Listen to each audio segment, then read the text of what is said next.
This is one of the most important topics I'm going to talk about today. I have seen dogs die, unfortunately, because some of these mistakes. So definitely watch it till the end so that you can help your dog or maybe even a friend's dog. Hi, my name is Mansi. I am a canine nutritionist and a holistic wellness practitioner. I've been practicing 10 years, and all that I have learned in the last 10 years is what I plan to bring to you on this channel, which is Beyond the Bowl. And that's precisely what we will do. We will talk nutrition, but we will go beyond the bowl to bring you health and wellness tips. So you see some weird symptoms or maybe no symptoms at all and just go get your routine blood work done and you see a low platelet count. So it must be tick fever, right? Not always. And this is an extremely important segment. I have seen this mistake far too many times to count, that as soon as the platelets are low, the treatment for tick fever starts off. It is extremely important to do the next level of investigation, which is your PCR testing. Two important reasons to do this. One, if it is in fact tick fever, knowing the strain of tick fever really helps to decide the course of treatment. There is different courses of treatment for each type of strain. If it is not tick fever and if it is leptospirosis, it's an entirely different disease with an entirely different treatment protocol. And if you test negative for both of these, your vet may choose to investigate whether it is an immune-mediated thrombocytopenia, which is when your immune system is attacking its platelets, and it's an entirely different protocol. So you see, it's very important not to stop at the CBC and jump to a conclusion, but to do one more level of testing. Next, guys, treatment isn't optional. Treatment can't be started tomorrow, or we'll come back tomorrow and decide whether we want to start it. Once you know for sure what your dog has, you want to start the right treatment. The protocol needs to start right away. Now, here's a mistake I see a lot of people making, or a step just not giving enough importance, is to constantly monitor the platelet count. It is so important to not allow them to completely crash. I have seen platelets go from 1 lakh to 50,000 to 30,000, and then suddenly crash down to 15,000, 10,000, and you lose the dog at that point. Do not take platelet counting lightly. It is your main marker as to whether the treatment's working. Post treatment starts, if your platelets continue to drop, this is a sign that something's not working.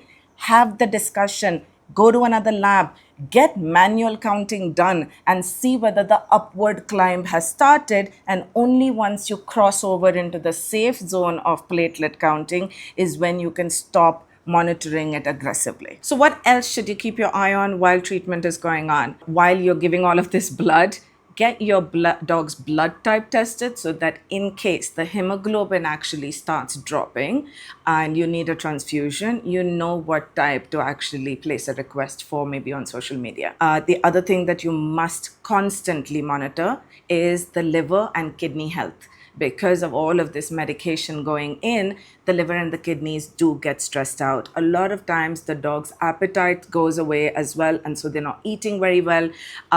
They might be on IV fluids, and so they're being hydrated, but it's just the entire system is actually very, very stressed out during these diseases. So you want to constantly monitor those, and if at all you see any numbers going off, you want to talk to your doctor about supporting the liver and the kidneys throughout this entire treatment plan. Other than that, there are herbs that you can also do to support the liver and kidney, which need to actually carry on for many, many months post recovery as well. But we'll talk about that in another chapter. It's not just absence of symptoms, because that is actually going to start as soon as the right treatment starts. Your symptoms are going to almost come to a stop halfway through your treatment plan if your treatment's working. So absence of symptoms is not equal to recovery. In fact, recovery starts after your treatment plan is completely over. Yes? Yes, it does. We know. Okay. Now, here's what 90% of the people do. The platelet rises a little bit, they stop the papaya leaf extract.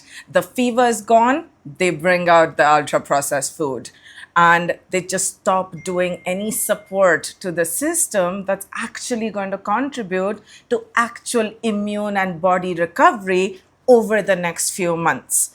This is a mistake. In most cases of leptospirosis as well as any kind of tick fever, it is important, like mentioned, that we complete the treatment plan. But here's what I've seen happen, and is a case study. As soon as the fever broke and as soon as the energy came back and the appetite came back, the dog's eating, is willing to actually be a bit more active, medication was stopped, all support protocol was stopped, and life went back to normal. And the dog fell sick again, and all the symptoms came back. And this time they came back way stronger than 10 days ago. This is not a relapse. This is getting your symptoms back because treatment wasn't finished and support was pulled from under the dog's feet. Don't do that. It's a really bad idea. So here are a few tips. Papaya leaf extract. Do not stop just because platelets are in a safe zone now. They need to continue for about 3 to 4 months post what people think is recovered dog. Liver and kidney support needs to carry on for a good 6 months post recovery. Immune building activities and immune building adaptogens like maybe a mushroom blend or anything, ashwagandha, anything that you choose to do with your holistic practitioner also needs to continue for 6 months or so. Do we want to do ultra processed food? No, that's a strict no. The liver is already very stressed with all of these medications. Tick fever and leptospirosis stresses out the liver anyway. The disease itself stresses the liver and the kidneys. So, and then the medication has. So we don't want to give the liver preservatives, additives, and synthetic nutrients to process. So fresh food only is super important. Keep the treats away. They're usually super ultra processed as well. Stick to fresh stuff. Make your own treats, no problem. Get single ingredient stuff. That's not a problem either. Next, rest. People don't realize that resting, allowing your dog to really do deep recovery over 6 months is so important. Stop calling people home to visit your sick dog. It's not good for them. Any kind of stressful environment or even increased excitement because of visitors can spiral the immune system out of control. Sleep, focus on it, because the more one sleeps, the more the body recovers. So we want to focus on that. Stop doing play dates, stop going out on travel, stop doing social activities. You want to treat this like long COVID. Right? You remember long COVID? How people needed 4, 5, 6 months to recover from it. That's how you need to be treating your dog. So these are your must-dos, and these are precisely where I've seen majority of the mistakes happen. Relapses. So why do relapses happen if the dog is fully recovered? It's because we're treating it like a common cold, like we're just cured, not like a systemic disease that it actually is.